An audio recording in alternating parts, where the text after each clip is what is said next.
Eduardo García Maínez, en su obra Introducción al estudio del derecho, nos dice que clasificar es un problema de perspectiva, pues hay tantas clasificaciones como criterios de división, pero la selección de estos no debe de ser caprichosa. También nos dice que las clasificaciones tienen únicamente valor cuando responden a exigencias del orden práctico o a necesidades sistemáticas, y adelantando que hay un buen número de clasificaciones, primero las enlistaremos para después ir explicando cada una de ellas. Ahora bien, la clasificación de las normas desde el punto de vista del sistema que pertenecen hace referencia a qué sistema jurídico pertenece la norma. Dentro de este grupo están las normas nacionales, que son las normas que aplica el sistema jurídico que las creó dentro de su territorio nacional. En mi caso, las normas nacionales son las normas mexicanas. También están las normas extranjeras, que son las normas pertenecientes exclusivamente a países extranjeros, por ejemplo, las normas peruanas, chilenas, etc.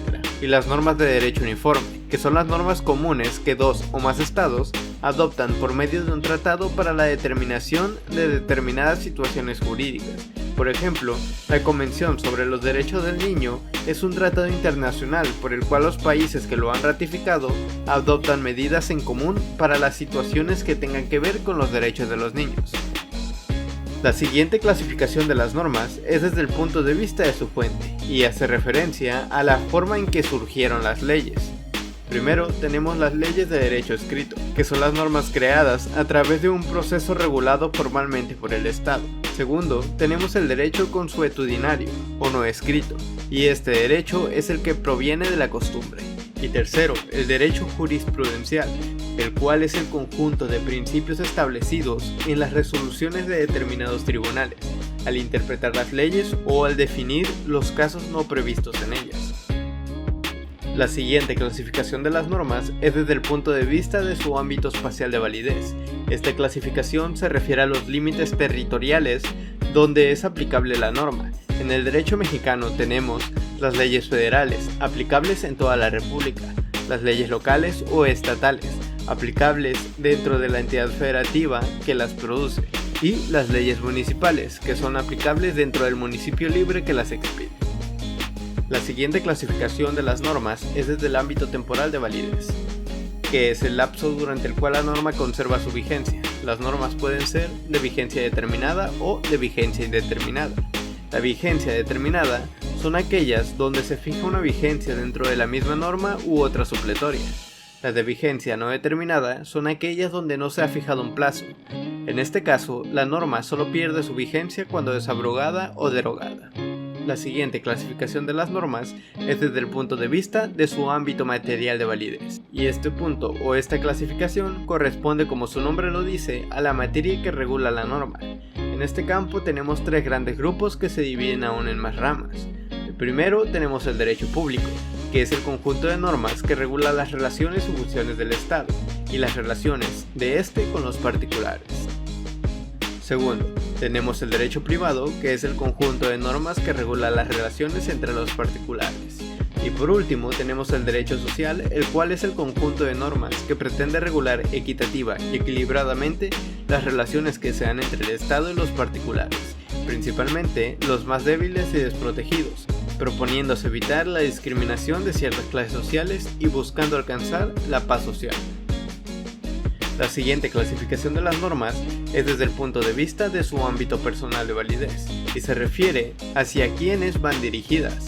En este grupo se encuentran las normas genéricas, que son las que van dirigidas a categorías de personas, y las normas individualizadas, que van dirigidas a personas en particular.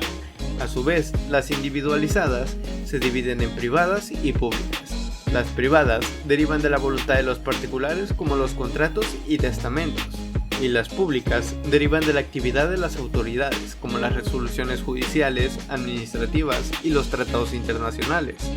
Un ejemplo de norma genérica y norma individualizada es la pena prevista para el homicidio, que va dirigida a los homicidas en general. Habla de una norma genérica porque implica al grupo a quien comete un homicidio. Y en el caso de la sentencia que condena a Juan López a 20 años de cárcel por la comisión de un homicidio, es una norma individualizada, ya que solamente aplica al acusado, en otras palabras, a la persona determinada. La siguiente clasificación de las normas es desde el punto de vista de su jerarquía, y se refiere a las relaciones de las normas de acuerdo con su rango escalonado de validez. En este grupo tenemos las relaciones de coordinación y las de supra a subordinación. La coordinación se refiere a una relación entre normas del mismo rango, como sería una ley federal frente a otra ley federal. Las de supra a subordinación se refieren a las relaciones de distinto rango, donde habrá una subordinación de la ley inferior en la escala hacia la ley superior, como la relación de la Constitución Federal con una ley federal o estatal. Las leyes se subordinarán con la Constitución Federal. La siguiente clasificación de las normas es desde el punto de vista de sus sanciones. Dentro de este grupo tenemos las leyes perfectas, que son las leyes cuya sanción consiste en la inexistencia o nulidad de los actos que violentaron dichas leyes. Las leyes más que perfectas, que son las que imponen al infractor de la norma un castigo y reparación económica, puesto que los actos violatorios de la norma no siempre pueden quedar sin efectos. Las leyes menos que perfectas, las cuales no impiden que el acto que las violó produzca efecto, pero imponen un castigo al infractor. Y por último, las leyes imperfectas, que son las que no se encuentran provistas de una sanción.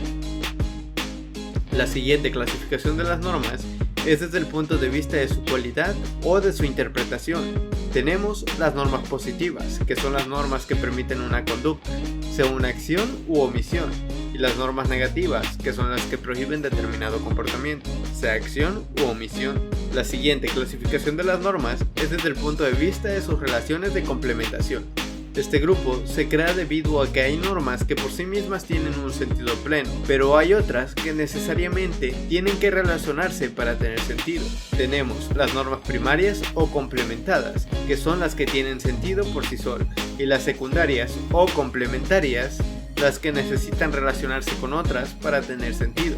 Son normas secundarias, por ejemplo, las de iniciación, duración y extinción de vigencia, las declarativas o explicativas, las permisivas, las interpretativas y las sancionadoras. Por ejemplo, si una norma dice el artículo tal comienza en vigor X día, estamos hablando de una norma complementaria o secundaria. La última clasificación de las normas que veremos es desde el punto de vista de sus relaciones con la voluntad de los particulares. Tenemos las normas taxativas, que son las que obligan en todo caso a los particulares, inclusive contra su voluntad. Y las dispositivas, que son las que pueden dejar de aplicarse por voluntad expresa de las partes a una situación jurídica concreta. Las dispositivas también se dividen en interpretativas y supletivas. Las primeras sirven para interpretar la voluntad de las personas que han intervenido en un negocio jurídico. Las supletivas son las que se aplican en ausencia de una regulación establecida por los contratantes.